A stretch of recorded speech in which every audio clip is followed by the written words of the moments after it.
My Lords, I will speak very briefly, and I will speak about one issue that has not been covered in our debate so far, or as far as I know in this House for many years. My Lords, I put it to you that our country is now facing its most serious challenge for nearly a century, yet nobody seems to be willing to discuss it. I refer to the sheer scale of current immigration and its implications for the future scale and nature of our society.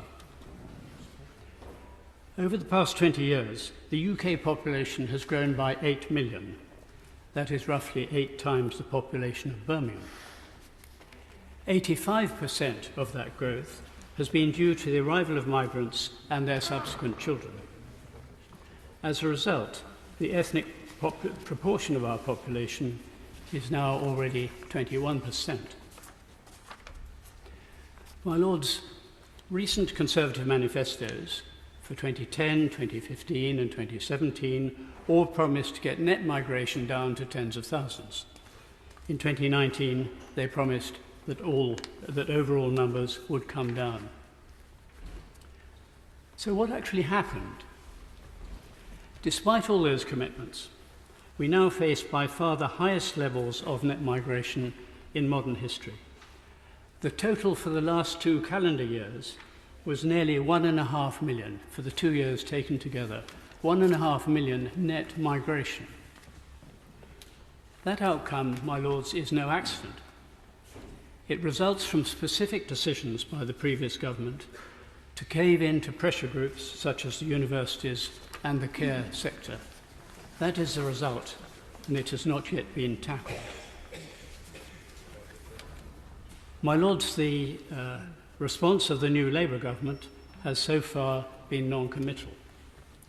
There are no serious measures to reduce net migration, and no targets have been set. Instead, Labour have focused on asylum, which accounts for less than one-tenth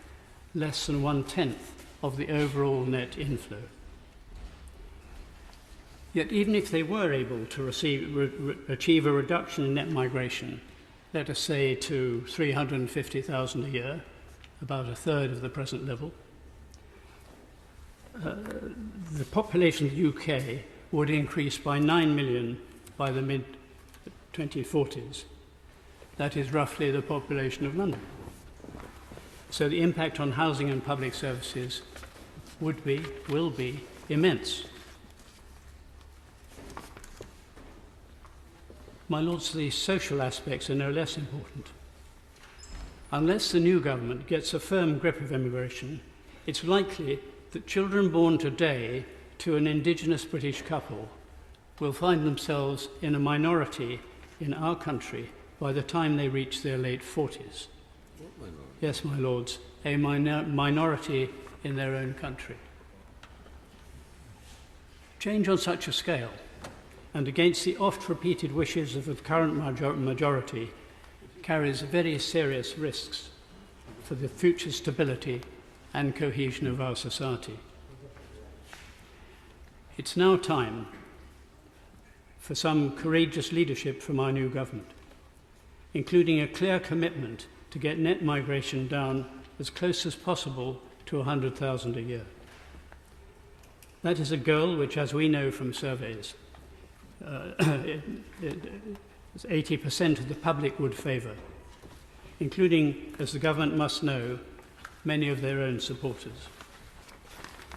My Lords, action on this matter, barely even addressed, is essential if really serious difficulties are to be avoided in the future.